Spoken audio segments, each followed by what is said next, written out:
कान्छा, अब नेपाल आमाको उपचार अवस्थालाई सुधार्ने एउटा सानो आशा तिमीमा राखेको छु। तिमी पनि अमेरिका गएर फर्केर आउँदैनौ होला भन्ने लागेको थियो, सम्झेर आयो। थाहा पायो होला नि आमाको काख कति प्यारो हुँदो रहेछ भनेर। हेर, दाह्री पालेर कस्तो बुढो देखेको तिमीलाई।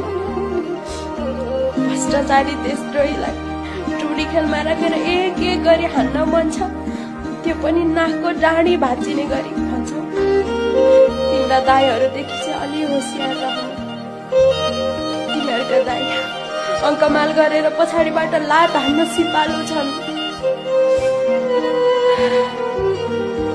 पत्रकारिता गर्दा धेरै पीडितहरूको पीडा बुझेर आज देश र नेपाल आमाको पीडा बुझेर अघि बढेका छौ।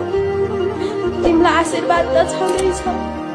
तिम्रा दाईहरूले धेरै पटक मेरो कसम खाएर देश बनाउँछु भनेर मलाई धोका दिएका छन्।